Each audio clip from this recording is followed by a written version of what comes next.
Bonjour à tous et bienvenue dans un nouveau tutoriel consacré à LearnPress. Nous allons évoquer aujourd'hui ensemble la partie quiz. Vous savez que sur LearnPress, on peut créer donc des cours et que chaque cours comporte à la fois donc des leçons et à la fin de chaque leçon, il y aura donc des quiz, c'est-à-dire donc des questionnaires. D'accord? Nous allons voir aujourd'hui comment fonctionnent donc les quiz.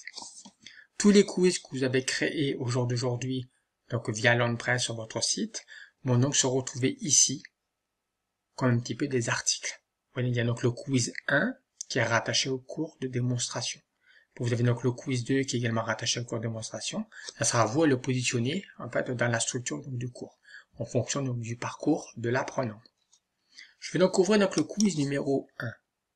Quand j'ouvre donc le quiz numéro 1, j'ai la possibilité en effet de voir et je pourrai ici indiquer donc le titre du quiz, une petite description en texte, puis ensuite en dessous donc les différentes questions relatives au quiz. Là en l'occurrence il y a une douzaine donc, de questions. Ça sera à vous en fait à pouvoir soit créer donc des questions manuellement ici, comme si je devais créer donc la question 13, ou alors d'aller piocher parmi les banques de questions disponibles ici.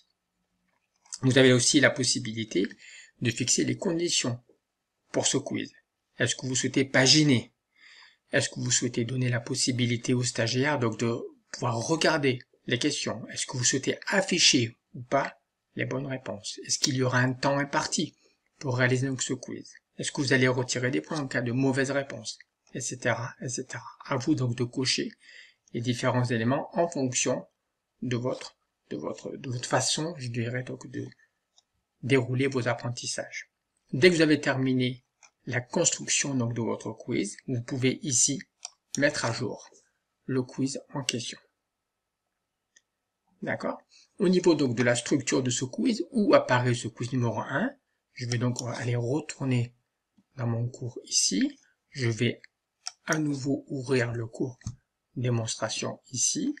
Et je vais voir que en effet, ce quiz numéro 1 viendra apparaître ou s'affichera après la leçon donc numéro 2 ici.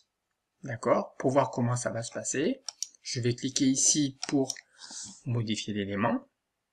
Et ensuite, je vais cliquer ici pour mettre à jour la leçon donc numéro 2. Et puis après, je vais afficher la leçon pour voir ce que ça donne côté stagiaire, côté apprenant. Et c'est là que je vois en effet que mon quiz, il serait ici leçon numéro 1, qui apparaîtrait ici.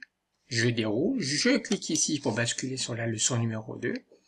Et à l'issue donc de la leçon numéro 2, quand j'ai bien terminé, je clique ici, et là, les stagiaires pourront en fait répondre aux questions qui s'afficheraient donc du quiz numéro 1. Voilà.